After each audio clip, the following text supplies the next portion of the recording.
மாசி மாசம் தெப்போற்சவம் பிளவோத்சவத்திலே முதல் திருநாள் என்று பெருமாள் கிளிக்கூட்டில் எழுந்தெழுகிறார்.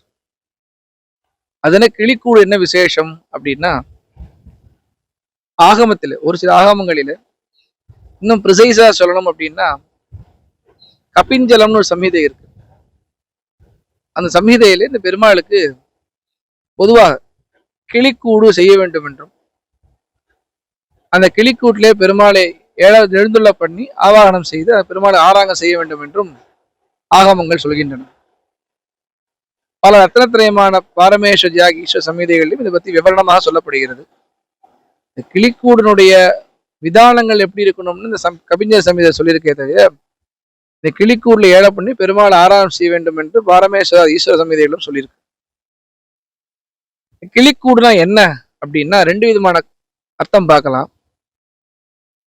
ஸ்ரீரங்கம் ஒரு காலத்துல மண்மூடியே இருந்தது. பல காலங்கள் வெள்ளம் வந்து ஸ்ரீரங்கம் மண்மூடி திருப்பி திறந்து, ஸ்ரீரங்கம் மண்மூடி திருப்பி நிறைய நடந்திருக்கு. அதுல ஒரு கால விசேஷத்துல இந்த ஸ்ரீரங்கமானது மண்மூடி இருந்தது.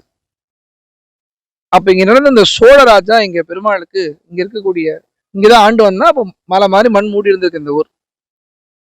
இந்த சோழராஜா ஆத்துல படுத்துட்டு இருக்கான். அப்போ ஒரு கிளி, அவன் எப்போதும் இந்த வீதி உலா வரைச்சே ஒரு இடத்துல வந்து ஒரு கிளி உட்காந்து காவேரி விரஜாசயம் வைகுந்தம் ரங்கமந்திரம் ச வாசுதேவோ ரங்கேஷகா பிரத்யக்ஷம் பரமம் பதம்னு இந்த ஸ்லோகத்தை மறுபடியும் மறுபடியும் மறுபடியும் மறுபடியும் சொல்லிட்டே இருந்திருக்கு அந்த கிளி. அவன் நித்திரைக்கு போறான் ராத்திரி, என்னமோ அந்த கிளி சொல்லிட்டே இருக்கேன்னு நித்திரைக்கு போறச்சே பெரிய பெருமாள் அவனை சொப்பனத்துல வந்து அந்த கிளி சொல்லிட்டே இருக்கு இல்லையா அந்த ஸ்லோகம், அந்த இடத்துல நின்று தட்டிப்பாரு, உள்ள நான் இருக்கேன்ற.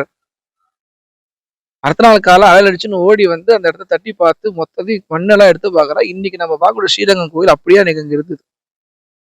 ஆச்சரியப்பட்டான். பெருமாளுக்கு எல்லா விதமான உபச்சாரங்களும் பெருமாளுக்கு செய்தான்.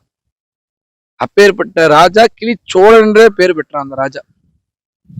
இது ஒரு காரணம் அப்படின்னு நம்ம கதா ரீதியாக எடுத்துக்கலாம்.